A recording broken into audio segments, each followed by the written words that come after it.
আজকের বিষয় হলো সূরাতুল ইখলাসের শানে নুজুল, সরল অনুবাদ ও কিছু ব্যাখ্যা এবং এই সূরার ফজিলত। তিনটা অংশেই আমি আলোচনা করার চেষ্টা করব।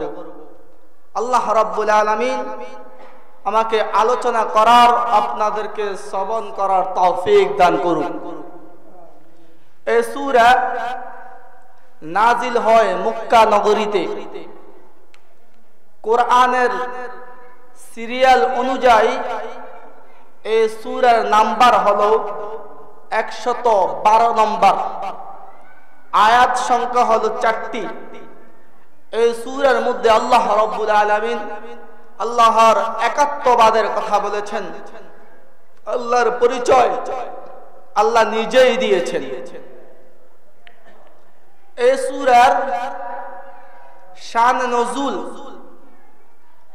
প্রেক্ষাপট, কোন কারণে আল্লাহ তাআলা এই সূরা নাজিল করেছেন, তাফসীরের কিতাবের মধ্যে অনেকগুলা বর্ণনা এসেছে। তার মধ্যে আমি কয়েকটি বর্ণনা আপনাদের সামনে পেশ করব।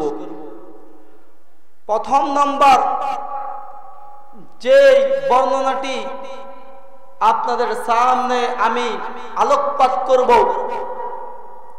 সে বর্ণনা হলো হযরত আব্দুল্লাহ ইবনে আব্বাস রাদিয়াল্লাহু তাআলা আনহুমায়ের বর্ণনা। হযরত আব্দুল্লাহ ইবনে আব্বাস রাদিয়াল্লাহু তাআলা আনহুমা বর্ণনা করেন, একদা এক ইহুদির দলেরা রাসূল সাল্লাল্লাহু আলাইহি ওয়াসাল্লামকে বলল, হে মুহাম্মদ, তোমাকে যিনি প্রেরণ করেছে, তোমাকে যিনি পাঠিয়েছে, ওই রবের গুণাবলী আমাদেরকে একটু বলো। আল্লাহ রাব্বুল আলামিন সূরাতুল ইখলাস নাজিল করে আল্লাহ নিজেই তার গুণাবলী সম্পর্কে নিজেই তাদের প্রশ্নের উত্তর দিয়ে দিলেন। সুবহানাল্লাহ। 2 নম্বর বর্ণনা উবাই ইবনে কাব রাদিয়াল্লাহু তাআলা আনহু এর বর্ণনা। একদল মুশরিকরা রাসূল সাল্লাল্লাহু আলাইহি ওয়াসাল্লামকে বলল, হে মুহাম্মদ, তুমি তোমার রবের বংশনামা, নসবনামা আমাদেরকে একটু শোনাও দেখি। আল্লাহ রাব্বুল আলামিন সূরাতুল ইখলাস নাজিল করে তাদের প্রশ্নের জবাব দিয়ে দিলেন। সুবহানাল্লাহ। 3 নম্বর বর্ণনা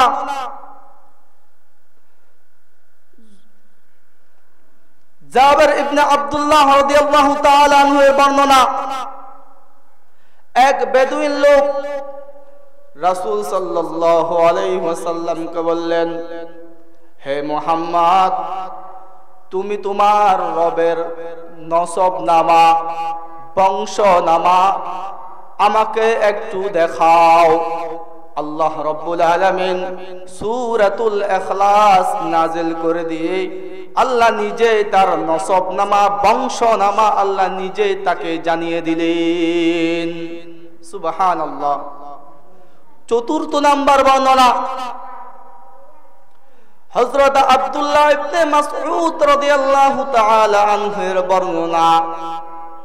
কুরাইশরা রাসূল সাল্লাল্লাহু আলাইহি ওয়াসাল্লামকে বলল, হে মুহাম্মদ, তুমি তোমার প্রতিপালকের নসবনামা, বংশনামা আমাদেরকে একটু দেখাও, আমাদের সামনে পেশ করা। আল্লাহ রাব্বুল আলামিন সূরাতুল ইখলাস নাজিল করে দিয়ে তাদের প্রশ্নের জবাব দিয়ে দিলেন। ইহুদিরা রাসূল সাল্লাল্লাহু আলাইহি ওয়াসাল্লামের বংশনামা নসবনামা সম্পর্কে জানতে চাইলেন, গুণাবলী সম্পর্কে জানতে চাইলেন। মুশরিকরাও রাসূল সাল্লাল্লাহু আলাইহি ওয়াসাল্লামের নসবনামা বংশনামা সম্পর্কে জানতে চাইলেন। বেদুইন লোক রাসূল সাল্লাল্লাহু আলাইহি ওয়াসাল্লামের নসবনামা বংশনামা সম্পর্কে জানতে চাইলেন। কুরাইশরা রাসূল সাল্লাল্লাহু আলাইহি ওয়াসাল্লামের কাছে জানতে চাইলেন আল্লাহ তাআলার নসবনামা বংশনামা সম্পর্কে। আল্লাহ রাব্বুল আলামিন সূরাতুল ইখলাস নাজিল করে সকলের প্রশ্নের জবাব দিয়ে দিলেন।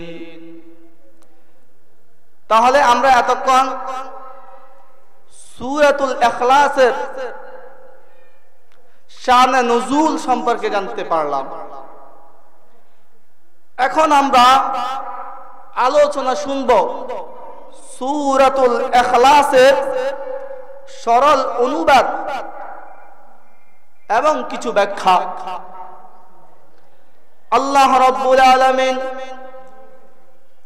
সূরাতুল ইখলাস নাজিল করে দিয়ে সমস্ত প্রশ্নকারীর প্রশ্নের জবাব দিয়ে দিলেন। আল্লাহ রাব্বুল আলামিন আপনার আমার মায়ার নবী সাল্লাল্লাহু আলাইহি ওয়াসাল্লামকে বললেন, হে মুহাম্মদ, আপনি তাদেরকে বলে দেন, প্রশ্নকারীদেরকে বলে দেন, কুল হুয়াল্লাহু আহাদ, আল্লাহ এক ও অদ্বিতীয়। আল্লাহ কয়জন? একজন। আল্লাহর মতো আর কেউ আসেনি? না না। আল্লাহ তাআলা এখানে কুল হুয়াল্লাহু আহাদ, আহাদ শব্দটি ব্যবহার করেছেন, ওয়াহিদ ব্যবহার করেন নাই। আহাদ এমন এক যার কোনো দুই নাই, ওয়াহিদ এমন এক যার দুই আছে। আল্লাহ এমন রব যিনি এক, তার গুণের সাথে কেউ নাই, তার জাতের সাথে কেউ নাই, যার গুণের সাথে কেউ নাই। আল্লাহ এক ও অদ্বিতীয়। আল্লাহ তাআলা একজন। আল্লাহর মতো আর কোনো আল্লাহ নাই, আল্লাহর মতো আর কোনো রব নাই। ঈমানদার হতে হলে সর্বপ্রথম যে বিশ্বাসটা লাগবে সেটা হলো আল্লাহর প্রতি বিশ্বাস। আল্লাহ এক, এটা মানতে হবে।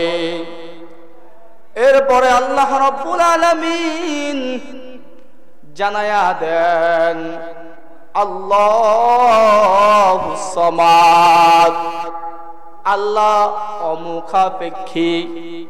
আল্লাহ অমুখাপেক্ষী। আল্লাহ তাআলা কারো কাছে মুখাপেক্ষী নয়। আল্লাহ তাআলা অমুখাপেক্ষী। আমরা হলাম মুখাপেক্ষী। ধনী গরিবের কাছে মুখাপেক্ষী, গরিব ধনীর কাছে মুখাপেক্ষী, শিক্ষিত অশিক্ষিতর কাছে মুখাপেক্ষী, অশিক্ষিত শিক্ষিতর কাছে মুখাপেক্ষী, মা সন্তানের কাছে মুখাপেক্ষী, সন্তান মায়ের কাছে মুখাপেক্ষী, বাবা সন্তানের কাছে মুখাপেক্ষী, বাবা সন্তানের কাছে মুখাপেক্ষী, সন্তান বাবার কাছে মুখাপেক্ষী। কিন্তু আমার আপনার রব এমন রব যিনি কারো কাছে মুখাপেক্ষী নয়। আল্লাহুস সামাদ, আল্লাহ অমুখাপেক্ষী। অমুখাপেক্ষীর ব্যাখ্যা আল্লাহ নিজে দিয়া দেন এরপরের আয়াতে কারিমার মধ্যে, লাম ইয়ালিদ ওয়া লাম ইউলাদ, তিনি কাউকে জন্ম দেয় নাই, কেউ তিনাকে জন্ম দেয় নাই। আল্লাহ তাআলা কাউকে জন্ম দেয় নাই, কেউ তিনাকে জন্ম দেয় নাই। আল্লাহ তাআলার মা আসেনি? না। আল্লাহ তাআলার বাবা আসেনি? না। আল্লাহ তাআলা কারো সন্তান নয়, কারণ আল্লাহ তাআলাকে কেউ জন্ম দেয় নাই, তিনিও কাউকে জন্ম দেয় নাই। একটা মূল নীতি মনে রাখতে হবে, জন্মগ্রহণ করলে মৃত্যুবরণ করা লাগে, জন্মগ্রহণ করলে মৃত্যুবরণ করা লাগে। আর মৃত্যুবরণ করলে তার উত্তরাধিকারী অন্য কেউ হয়ে যায়। আল্লাহ তাআলা জন্মগ্রহণ করেন নাই, আল্লাহ তাআলার মৃত্যুও হবে না, আল্লাহ তাআলার উত্তরাধিকারী হিসেবে কাউকেও বানান না। এই জন্যই তিনি রব, এই জন্যই তিনি আল্লাহ, এই জন্যই তিনি প্রতিপালক, যিনি এখনো আছে, অতীতে ছিল, ভবিষ্যতে থাকবে। হুয়াল আউয়ালু আল আখিরু ওয়াল যাহিরু ওয়াল বাতিন। আল্লাহ অতীতে ছিল, বর্তমানও আছে, ভবিষ্যতে থাকবে। আল্লাহ গোপনে আছেন, আল্লাহ প্রকাশ্য আছেন।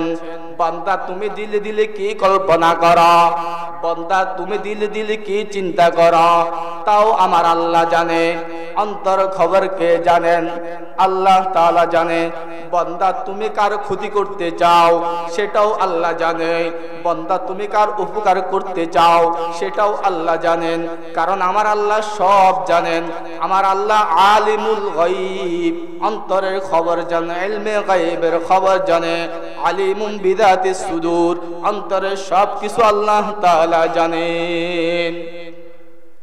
এরে নবীর উম্মতের দল, আপনার আমার রব এমন রব যিনি আমাকে আপনাকে সৃষ্টি করেছেন।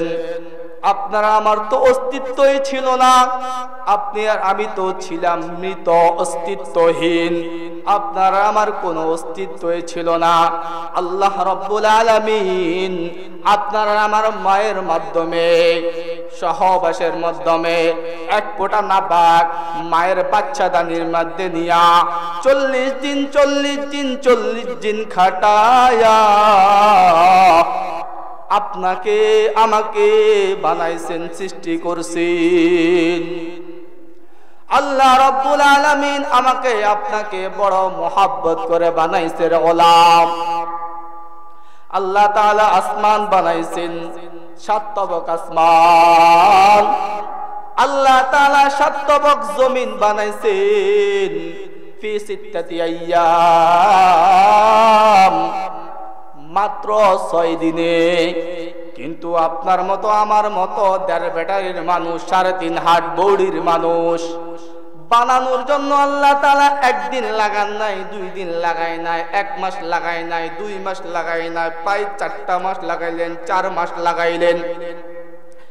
লাগাইয়া লাগাইয়া ফেরেশতাদের মধ্যে ওয়ার্কিং করিয়া, ফেরেশতাদের মাধ্যমে ওয়ার্কিং করিয়া আপনাকে আমাকে মানুষ বানাইলেন, সৃষ্টি করলেন। আল্লাহ রাব্বুল আলামিন ফেরেশতাকে বলল, ও আমার ফেরেশতারা রে, আমি বড় আদর করে মানুষ বানাইলাম, তোমরা বান্দার হাতটা বানাও, তোমরা বান্দার পাটা বানাও, অঙ্গ প্রত্যঙ্গ বানাও। ফেরেশতারা হাত পা অন্যান্য অঙ্গ প্রত্যঙ্গ বানাইলেন। বানানোর পর আল্লাহকে বললেন, আল্লাহ, অন্যান্য অঙ্গ প্রত্যঙ্গ বানাইলাম, একটা অঙ্গ রয়ে গেছে রে মাওলা। বলে কি অঙ্গ? বলে আল্লাহ মুখ মন্ডল রয়ে গেছে, চেহারাটা রয়ে গেছে। আল্লাহ রাব্বুল আলামিন বলে, ও আমার ফেরেশতারা শুনো শোনো, এই বান্দার মুখমণ্ডল চেহারা তোমরা বানাইবা না, তোমরা বানাইবা না। আমি আল্লাহ নিজ কুদরতে হাত দিয়া এই বান্দার চেহারাটা বানাইবো।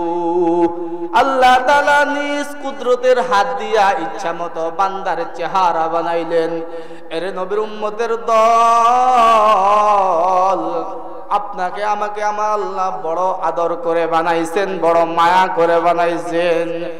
আমার মতো আপনার মতো মানুষ আল্লাহ তাআলা এত আদর করে এত মায়া করে বানানোর কারণ হলো আল্লাহ আমাকে আপনাকে সৃষ্টি করেছেন ইবাদতের জন্য। আর আসমান আল্লাহ বানাইছেন, জমিন আল্লাহ বানাইছেন, চন্দ্র সূর্য সব আল্লাহ বানাইছেন, সব কিছু আপনার গোলাম আপনার খেদমতের জন্য বানাইছেন। আপনাকে আমাকে বানাইছেন আল্লাহর ইবাদতের জন্য। এরে নবীর উম্মতের দল, আপনার আমার রব এমন রব যিনি আমাকে আপনাকে বানাইছেন এক ফোঁটা নাপাক পানি থেকে। আপনার আমার রব এমন রব যিনি হাইয়ুল কাইয়ুম, যিনি চিরস্থায়ী, চিরঞ্জীব, চিরস্থায়ী, যার লয় নাই, যার কোনো ক্ষয় নাই। আপনার আমার রব এমন রব লা তাখুযুহু সিনাতুন ওয়ালা নাউম, আল্লাহর ঘুম তো দূরের কথা, তন্দ্রাও আসে না। এই জন্যই তিনি রব, এই জন্যই তিনি আল্লাহ। লাম ইয়ালিদ ওয়া লাম ইউলাদ, তিনি কাউকে জন্ম দেয় নাই, কেউ তিনাকে জন্ম দেয় নাই। এরপর আল্লাহ রাব্বুল আলামিন বলেন লাম ইয়ালিদ ওয়া লাম ইউলাদ ওয়া লাম ইয়াকুল লাহু কুফুয়ান আহাদ, তার সমকক্ষ তার সমতুল্য কেউ নাই। আল্লাহ তাআলার সমকক্ষ, আল্লাহ তাআলার সমতুল্য কেউ নাই। আপনার আমার রবের সমতুল্য কেউ নাই। আপনার আমার রব হলেন স্বয়ং সম্পূর্ণ। এই জন্য আল্লাহ তাআলার ছেলের প্রয়োজন নাই, আল্লাহ তাআলার মেয়ের প্রয়োজন নাই, আল্লাহ তাআলার বিবির প্রয়োজন নাই। এবার আমার সাথে বলুন আপনারা আল্লাহ কয়জন? কুল হুয়াল্লাহু আহাদ, আল্লাহ এক, আল্লাহুস সামাদ, আল্লাহ অমুখাপেক্ষী। লাম ইয়ালিদ ওয়া লাম ইউলাদ, তিনি কাউকে জন্ম দেয় নাই, কেউ তিনাকে জন্ম দেয় নাই। ওয়া লাম ইয়াকুল লাহু কুফুয়ান আহাদ, তার সমকক্ষ আর সমতুল্য কেউ নাই। এতক্ষণ আলোচনা থেকে আপনারা শুনতে পাইলেন সূরাতুল ইখলাসের শানে নজুল। এরপরে আপনারা শুনতে পারলেন সূরাতুল ইখলাসের সরল অনুবাদ এবং ব্যাখ্যা। এখন আপনাদের সামনে সূরাতুল ইখলাসের কিছু ফজিলত সম্পর্কে আলোচনা করব। সূরাতুল ইখলাসের 1 নম্বর ফজিলত, কোন ব্যক্তি যদি সূরাতুল ইখলাস তথা কুল হুয়াল্লাহ সূরা একবার পাঠ করে, সে যেন কালামুল্লাহ শরীফের 10 পারা কোরআন তেলাওয়াত করলো।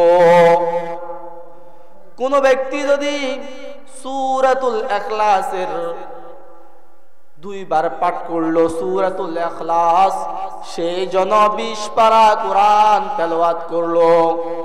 কোন ব্যক্তি যদি 3 বার সূরাতুল ইখলাস পাঠ করে, সে যেন পুরা কোরআন শরীফ তেলাওয়াত করলো। পুরা কোরআন শরীফ তেলাওয়াত করলে যে পরিমাণ সওয়াব, 3 বার সূরাতুল ইখলাস পাঠ করলে আল্লাহ রাব্বুল আলামিন ওই পরিমাণ সওয়াব দান করবেন। 2 নম্বর ফজিলত, হযরত আবু হুরায়রা রাদিয়াল্লাহু তাআলা আনহু এর বর্ণনা। আবু হুরায়রা বলেন, আদম আলাইহিস সালাতু ওয়াস সালাম থেকে কিয়ামত পর্যন্ত যত মানুষ দুনিয়াতে এসেছে, সমস্ত মানুষকে যদি 10 দিয়ে পূরণ করা হয়, যেই পরিমাণ সংখ্যা হবে, একবার সূরাতুল ইখলাস তেলাওয়াত করলে ওই পরিমাণ সওয়াব হবে। 3 নম্বর ফজিলত, ফেরেশতাদের সংখ্যা যত, একবার সূরাতুল ইখলাস তেলাওয়াত করলে তার আমলনামায় সওয়াব লেখা হবে তত। একবার সূরাতুল ইখলাস যদি কোনো বান্দা কোনো বান্দি তেলাওয়াত করে, ফেরেশতাদের সংখ্যা যত, আল্লাহ রাব্বুল আলামিন তার আমলনামায় সংখ্যা লিখে দিবেন, সওয়াবের সংখ্যা লিখে দিবেন তত। 4 নম্বর ফজিলত, এক সাহাবী আসিয়া পয়গম্বরকে বলে, ও মায়ার পয়গম্বর গো, ও আমার পয়গম্বর, আমি সূরাতুল ইখলাসকে বড় মোহাব্বত করে ভালোবাসি, মায়ার নবী জানাইয়া দেন এই ভালোবাসা তোমাকে জান্নাতে পৌঁছাইয়া দিবেন। 5 নম্বর ফজিলত হলো,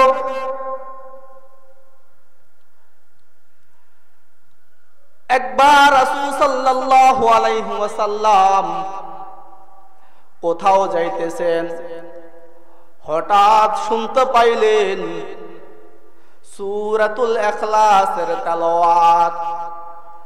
মায়ার নবী ডাক দিয়া বলেন, জান্নাত ওয়াজিব হয়ে গেছে, ওয়াজিব হয়ে গেছে, জান্নাত ওয়াজিব হয়ে গেছে। এর নবীর উম্মতের দল, সূরাতুল ইখলাস তেলাওয়াত করলে জান্নাত ওয়াজিব হয়ে যায়। 6 নম্বর ফজিলত, আল্লাহর পয়গম্বর একদল সৈন্য নিয়া জিহাদের ময়দানে একজন সেনাপতি নিযুক্ত করে পাঠাইলেন। একদল সৈন্য একজন সেনাপতিকে নিযুক্ত করে পাঠাইলেন। সেনা প্রধানরা যুদ্ধ করার পর সৈন্যরা যখন মায়ার নবীর কাছে আসলেন, আসার পর পয়গম্বরের কাছে অভিযোগ দিলেন, নালিশ দিলেন, ও মায়ার নবী গো, আপনি যে সেনা প্রধানকে নিযুক্ত করে জিহাদের ময়দানে পাঠাইলেন, ওই সেনা প্রধান প্রতি ওয়াক্তে প্রতি রাকাতে সূরাতুল ইখলাস প্রধানকে জিজ্ঞেস করা হলো, ভাই আপনি কেন এমনটা করলেন? প্রতি রাকাতে সূরা ফাতিহার পর ইখলাস তেলাওয়াত করলেন। ওই সেনা প্রধান ডাক দিয়া কয়, আমি সূরাতুল ইখলাসকে বড় ভালোবাসি, কারণ এই সূরাতুল ইখলাসের মধ্যে আল্লাহ তাআলার গুণাবলী সম্পর্কে আলোচনা আছে।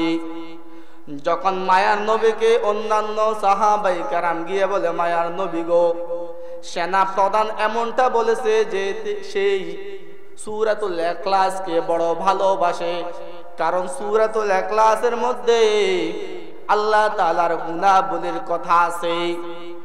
মায়ার নবী ডাক দিয়া কয়, যাও যাও, সেনা প্রধানকে গিয়ে বলো আল্লাহ তাকে ভালোবাসে। সুবহানাল্লাহ।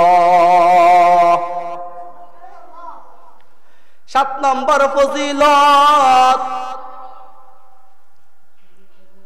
আল্লাহর পয়গম্বর বলেন, কোন ব্যক্তি যদি 10 বার সূরাতুল ইখলাস পাঠ করে, আল্লাহ রাব্বুল আলামিন তার যদি জান্নাতে একটা বালাখানা নির্মাণ করেন, একটা বালাখানা নির্মাণ করা হয়।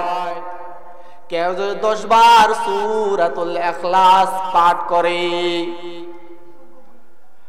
মায়ার 8 নম্বর ফজিলত হলো, কোন ব্যক্তি যদি সকালে সূরাতুল ইখলাস 3 বার পাঠ করে, কুল হুয়াল্লাহ সূরা 3 বার পাঠ করে, সূরাতুল ফালাক 3 বার পাঠ করে, সূরাতুন নাস 3 বার পাঠ করে, সকাল এবং সন্ধ্যায়, ফজরের পরে এবং মাগরিবের পরে, আল্লাহ রাব্বুল আলামিন 24টা ঘন্টা তাকে বালা মুসিবত বিপদ আপদ থেকে হেফাজত করবেন। সুবহানাল্লাহ।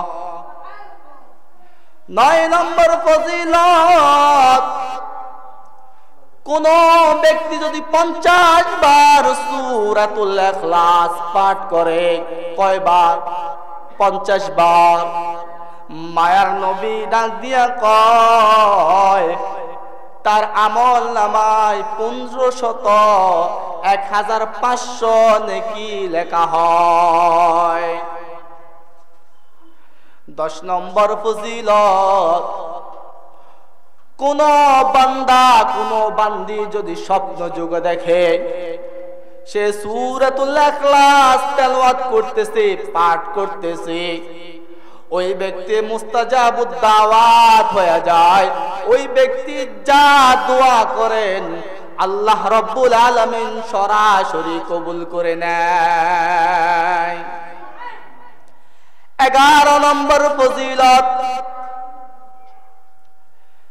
এক ব্যক্তি রাসূল সাল্লাল্লাহু আলাইহি ওয়াসাল্লামকে বলল, ও মায়ার নবী, আমার অভাব দূর হয় না, আমার অভাব দূর হয় না, আমি কি করব? মায়ার নবী ডাক দিয়া বলেন, ও সাহাবী, শুনো শুনো, তুমি যখন ঘরে প্রবেশ করবা তখন তুমি সালাম দিয়া প্রবেশ করবা, আর ঘরে প্রবেশ করার পর সূরাতুল ইখলাস পাঠ করবা। 12 নম্বর ফজিলত, কোন ব্যক্তি যদি সূরাতুল ইখলাস পাঠ করে আল্লাহ রাব্বুল আলামিন তাকে শিরক থেকে হেফাজত করবেন, তার ঈমান তাকে শিরক থেকে হেফাজত করবেন, তার আমল তাকে বেদাত থেকে হেফাজত করবেন। এরে নবীর উম্মতের দল, সূরাতুল ইখলাস পাঠ করলে আল্লাহ রাব্বুল আলামিন শিরক থেকে হেফাজত করবেন। শিরক এত বড় গুনাহ, কবিরা গুনাহের মধ্যে সবচাইতে বড় গুনাহ হলো শিরকের গুনাহ। আল্লাহ রাব্বুল আলামিন সব গুনাহ ক্ষমা করে দিবেন, কিন্তু শিরকের গুনাহ আল্লাহ তাআলা ক্ষমা করবেন না। আল্লাহ রাব্বুল আলামিন বলেন, ইন্নাশ শিরকা লাযুলমুন আযীম, নিশ্চয় নিশ্চয় শিরক বড় জুলুম। শিরকের গুনাহ আল্লাহ রাব্বুল আলামিন ক্ষমা করবেন না, ক্ষমা করবেন না। যাররা থেকে যাররা পরিমাণ যদি কোনো বান্দার শিরক করে, আল্লাহ রাব্বুল আলামিন তার জন্য জাহান্নাম ওয়াজিব হয়ে যায়, জান্নাত হারাম হয়ে যায়। শিরক এত বড় গুনাহ, এত বড় গুনাহ, পয়গম্বর মুসা কোথাও যাইতেছেন, একটা পাথরের মধ্যে এক ব্যক্তিকে দেখে ইবাদত করতেছে। জামানার নবী মুসা ওই ব্যক্তিকে জিজ্ঞেস করে, ভাই তুমি কত বছর ইবাদত করো এখানে? বলে, আমি 400 বছর ইবাদত করি। কয় শত বছর? 400 বছর ইবাদত করি। জামানার নবী বলে, ভাই তোমার মনে কি কোনো আশা আসেনি, আকাঙ্ক্ষা আসেনি? বলে, হ্যাঁ, আমার মনে আশা 2টা, আকাঙ্ক্ষা 2টা। বলে, কি কি? বলে, বর্তমান জামানার নবীকে আমি দেখতে চাই। জামানার নবী মুসা ডাক দিয়ে বলে, ভাই দেখে নাও, দেখে নাও, মন ভরে দেখে নাও, আমি হলাম জামানার নবী মুসা। এরপরে মুসা আলাইহিস সালাতু ওয়াস সালাম জিজ্ঞেস করলে, ভাই এরপরে তোমার মনের আশাটা কি? একটা তো পূরণ হইল, দ্বিতীয়টা কি? জামানার নবী মূসাকে ওই বুজুর্গ ব্যক্তি ডাক দিয়া বলে, আমি এক গ্লাস ঠান্ডা পানি খেতে চাই। জামানার নবী মূসা বললেন, ভাই তুমি একটু অপেক্ষা করো, আমি তোমার জন্য এক গ্লাস পানি নিয়ে আসতেছি। জামানার নবী মূসা আসিয়া দেখে বুজুর্গ আর দুনিয়ায় নাই। বুজুর্গ দুনিয়া থেকে বিদায় নিয়ে চলে গেছেন। আল্লাহ তাআলাকে পয়গম্বর মূসা ডাক দিয়ে বলে, মাওলা আমার বুঝে কিছু আসে না, এই বান্দাটা 400 বছর আপনার ইবাদত করলো। ওই ব্যক্তির একটু মনে আশা ছিল এক গ্লাস ঠান্ডা পানি পান করবে, আপনি তাকে কেন নিয়ে গেলেন? এটা আপনার কেমন ইনসাফ, কেমন ইনসাফ? আল্লাহ ডাক দিয়ে বলে, ও জামানার নবী মূসা, এটাই হলো আমার ইনসাফ। বলো কেমনে কেমনে, কিভাবে এটা ইনসাফ হইল? জামানার নবীকে আল্লাহ ডাক দিয়ে বলে, ও নবী আপনি বলুন, এই 400 বছর যে এই বান্দা ইবাদত করলো, এই বান্দার রিজিকের ব্যবস্থা করছে কে? মূসা নবী ডাক দিয়ে বলে, আল্লাহ আপনি রিজিকের ব্যবস্থা করলেন। বললেন, ও নবী মূসা, আমি যদি 400 বছর এই বান্দার ইবাদতের ব্যবস্থা করতে পারতাম, করতে পারি, তাহলে কেন আমি এক গ্লাস ঠান্ডা পানির ব্যবস্থা করতে পারতাম না? আমি কি একটা গ্লাস পানি তার জন্য ব্যবস্থা করতে পারতাম না? বলে, হ্যাঁ আল্লাহ পারতেন। আল্লাহ ডাক দিয়ে বলে, নবী মূসা, ওই ব্যক্তি আমার কাছে না চাইয়া তোমার কাছে কেন চাইলো? আল্লাহ রব্বুল আলামিন বলেন, জামানার নবী মূসা রে, আমি এই সামান্য শিরকও বরদাস্ত করতে পারি নাই। এর জন্য আমার ইনসাফ হলো এই বান্দাটাকে দুনিয়া থেকে বিদায় করে দেওয়া। তাহলে আমরা জানতে পারলাম শিরক বড় গুনাহ। শিরক করলে তার ঈমান থাকে না, ওই ব্যক্তির জন্য জান্নাত হারাম হয়ে যায়, জাহান্নাম ওয়াজিব হয়ে যায়। মায়ার নবী হাদিস শরীফের মধ্যে বলেন, কোন ব্যক্তি যদি সূরাতুল ইখলাস পাঠ করে, আল্লাহ রাব্বুল আলামিন তাকে শিরক থেকে হেফাজত করবেন, বেদআত থেকে তার আমলকে হেফাজত করবেন। সুবহানাল্লাহ।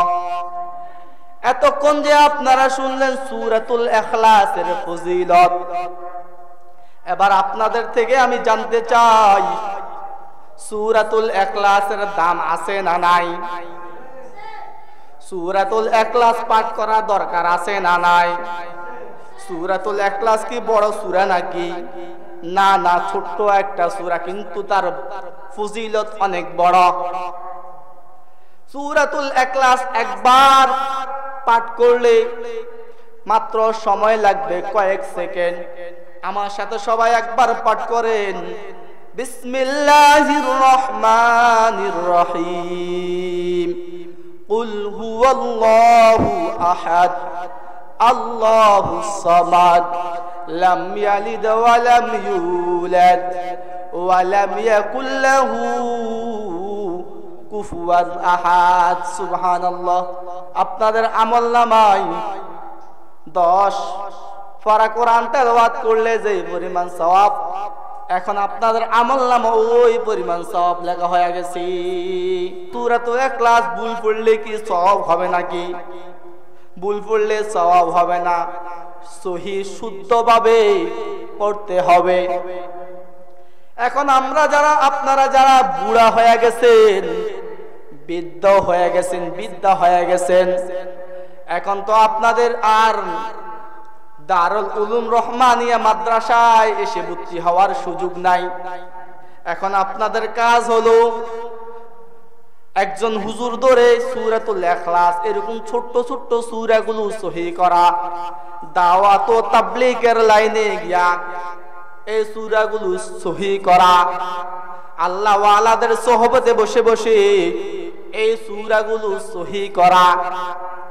আর আপনাদের একটা দায়িত্ব হলো, আপনাদের যে নাতি আছে অথবা আপনার মেয়ের দিক হোক আর ছেলের দিকে হোক, নাতি আছে তো আপনি যদিও মাদ্রাসা ভর্তি হওয়ার সুযোগ নাই, কিন্তু আপনার নাতি নাতনিকে মাদ্রাসা ভর্তি করার সুযোগ আছে না নাই?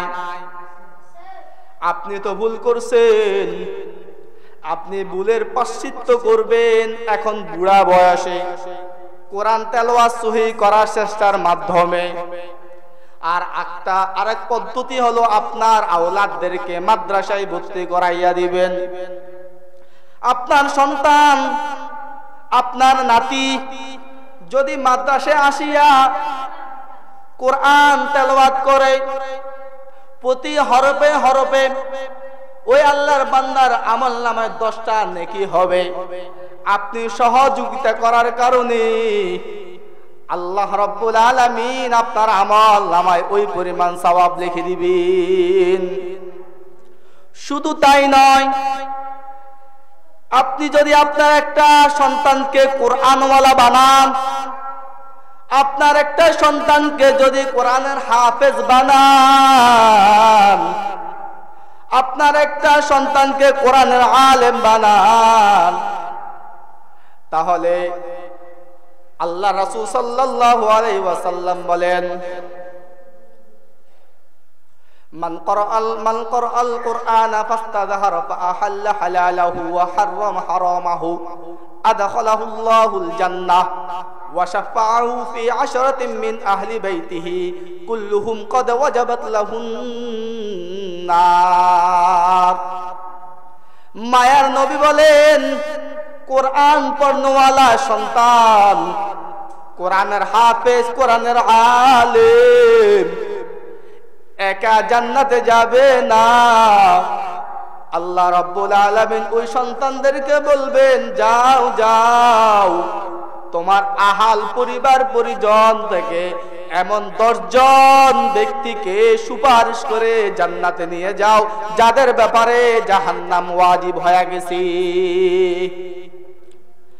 আপনি বলতে পারবেন না আপনার আমলের কারণে আপনি জান্নাতে যাবেন, এটা বলার সুযোগ কারো নাই, আমিও বলার সুযোগ নাই, কোন মুফতি সাহেব বলতে পারবে না, মুহাদ্দিস সাহেব বলতে পারবে না, পীর সাহেব বলার সুযোগ নাই। কিন্তু যদি একজন হাফেজ কোরআন বানায়া যাইতে পারেন আপনার একটা সন্তানকে, যদি আপনি একটা হাফেজ কোরআন বানায়া যাইতে পারেন আপনার একটা নাতিকে, যদি আপনি একজন হাফেজ কোরআন বানায়া যেতে পারেন আপনার আওলাদদের মধ্যে যে কেউ একজনকে, হয়তোবা আল্লাহ রাব্বুল আলামিন আপনার চেষ্টার কারণে তার মাধ্যমে আপনার জন্য জান্নাত ওয়াজিব করায়া দিবেন। এই জন্য আমরা নিয়ত করব, যাদের ছেলে সন্তান ছোট্ট আছে, নাতি নাতনি ছোট্ট আছে, অন্তত পক্ষে নুরানি 3 জামাত পড়াইব। 3 জামাত পড়ানোর পর আপনার যদি মন চায় আপনি স্কুলে দিবেন, আলহামদুলিল্লাহ দেন, সমস্যা নাই। আপনার যদি মন চায় আলিয়া মাদ্রাসায় দিবেন, আলহামদুলিল্লাহ ভালো, আপনি আলিয়া মাদ্রাসায় দেন। আপনার যদি মন চায় আপনার একটা সন্তানকে কওমি মাদ্রাসায় পড়াইবেন, আলহামদুলিল্লাহ আপনি কওমি মাদ্রাসায় দেন, কোনো সমস্যা নাই। আলিয়াতে দেন আর কওমিয়াতে দেন। যদি আপনার একটা সন্তানকে যদি কোরআনওয়ালা বানান, নুরানি 3টা জামাত পড়ান, ওই ব্যক্তি যেখানে যাক না কেন তার আমল আখলাক ঠিক থাকবে। কারণ কোরআন পৃথিবীর মধ্যে সর্বশ্রেষ্ঠ কিতাব। এই কোরআনের মধ্যে যাদের সংস্পর্শ লাগবে, কোরআনের সাথে যাদের সংস্পর্শ লাগবে, তারাও দামি হয়ে যাবে। আপনারা আমার কাপড় পাঞ্জাবির দাম, পাঞ্জাবির কাপড়ের দাম অনেক, 300-400 টাকা গজ, কিন্তু কোরআনের মধ্যে যে জুলদানটা আছে এই জুলদানের দাম অত্যন্ত কম, হয়তো 70-75 টাকা। কিন্তু আপনার এই দামি পোশাকটা পায়ে লাগলে আপনার আফসোস আসে না। কোরআনের সামান্যতম একটা গিলাপ যদি আপনার পায়ে লাগা যায়, আপনার আফসোস বেড়ে যায়।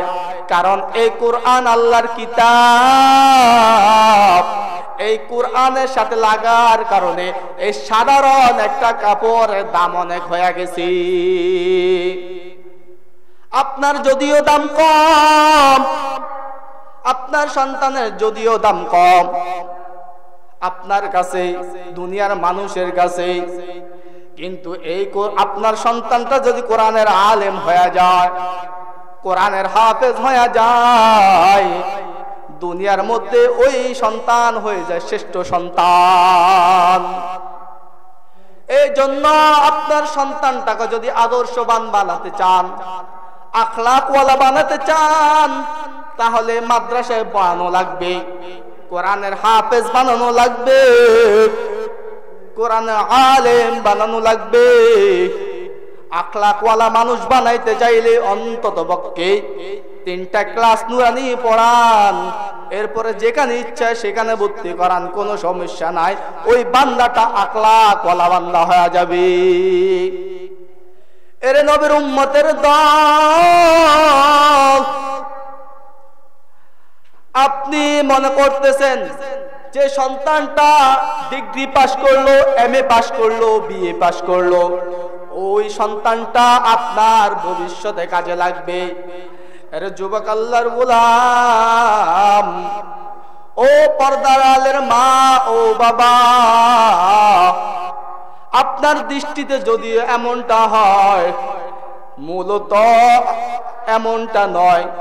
আপনার সন্তানকে আপনি ডিগ্রি পাস বানাইলেন, IA পাস পড়াইলেন, আপনি মাস্টার্স পাস করাইলেন, কিন্তু যদি আপনার সন্তানকে সূরা ফাতিহা না পড়তে পারে, সূরাতুল ইখলাস না পড়তে পারে, ওই জানাজার দোয়াগুলো না পড়তে পারে, আপনার জানাজায় কেলা গাছের মতো খাড়ায় থাকবে, দাঁড়ায় থাকবে, দোয়া পড়বে না, দোয়া পড়বে না।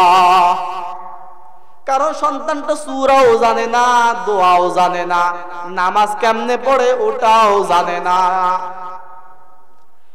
এই জন্য মুসলমান, আমি বলি দুনিয়ার মধ্যে ওই মা বাবা শ্রেষ্ঠ মা, যার সন্তান কোরআনের আলেম, যার সন্তান কোরআনের হাফেজ, যার সন্তান কোরআনওয়ালা। কারণ আপনি যখন দুনিয়া থেকে বিদায় নিয়ে চলে যাবেন, তখন আপনার সন্তানটা আপনার জানাজা পড়াইবে। আমি মাওলানাকে যদি দাঁড় করাইয়া দেন, আমি নামাজ 4 তাকবীর দিয়া দোয়া পড়ে শেষ করে ফেলবো, একটু কষ্ট আসবে না। কিন্তু আপনার একটা কোরআনওয়ালা সন্তান যদি বানান, তাহলে ওই সন্তানটা শুধু জানাজা পড়াবে না, আপনার জন্য কান্না করবে, কান্না, শুধু কান্না করবে না, আপনাকে দাফন করিয়া আপনার কবরের সামনে দাঁড়াইয়া দাঁড়াইয়া আপনার জন্য দোয়া পড়বে, দোয়া। মায়ার নবী জানাইয়া দেন, কোন সন্তান যদি মা বাবার কবরের সামনে গিয়া সূরাতুল ইখলাস একবার পাঠ করে, সূরাতুল ফাতিহা একবার পাঠ করে, সূরাতুল ইখলাস 3 বার পাঠ করে, দুরূদ শরীফ পড়িয়া দোয়া করে, মায়ার নবী জানাইয়া দেন, আল্লাহ তাআলা ক্ষমা কইরা দেন। ওই মা বাবাকেও আল্লাহ ক্ষমা করে দেন, সন্তানটাকেও ক্ষমা করে দেয়। এই জন্য আমরা নিয়ত করব, আমার একটা সন্তানকে কোরআনওয়ালা বানাইব, একটা সন্তানকে কোরআনের আলেম বানাইব। এখন আপনি বলতে পারেন, হুজুর সন্তানও নাই, নাতি নাতনিও নাই, কি করব? আমি বলবো, বাবা যেখানে মাদ্রাসা আছে ওখানে মাদ্রাসায় গিয়া মাদ্রাসার সহযোগিতা করবেন। কি করবেন? সহযোগিতা করবেন। মাদ্রাসার কোনো প্রয়োজন হলে মিঠানোর চেষ্টা করবেন, হুজুরদেরকে পরামর্শ দিবেন, ছাত্রর ব্যবস্থা করবেন। হিংসা করবেন না, বিদ্বেষ করবেন না। আরে ভাই আপনি কিসের হিংসা করতেছেন? মদিনাওয়ালা নবীর ঘরের হিংসা করতেছেন।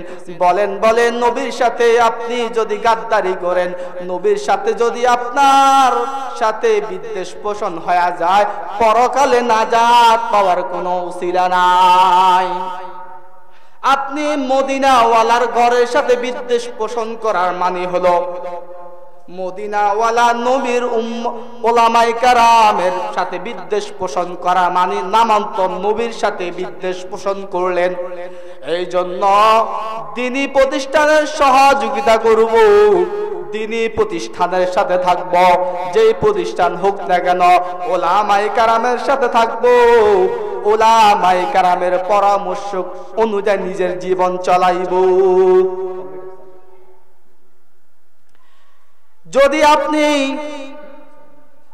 যদি আপনি কোরআনওয়ালার সাথে থাকেন, কোরআনওয়ালার সাথে সংস্পর্শে আপনার জীবন পরিচালনা করেন, হয়তোবা এই উসিলায় কাল কিয়ামতের ময়দানে আল্লাহ রাব্বুল আলামিন আপনার নাজাতের ব্যবস্থা করে দিবেন।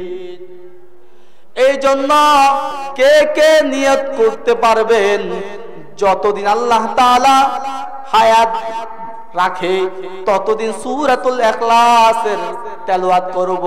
আল্লাহ তাআলাকে দুই হাত দেখায়া, আল্লাহ তাআলাকে সাক্ষী বানায়া, আখিরি বয়ান শুনিয়া মুনাজাত করিয়া কে কে যাবেন, আল্লাহকে দুই হাত দেখান।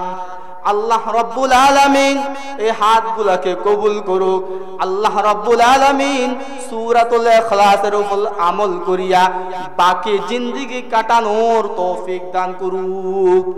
যতটুকু আলোচনা করলাম আল্লাহ রাব্বুল আলামিন আমাকে সবাইকে আমল করার তৌফিক দান করুক। ওয়া মা আলাইনা ইল্লাল বালাগ।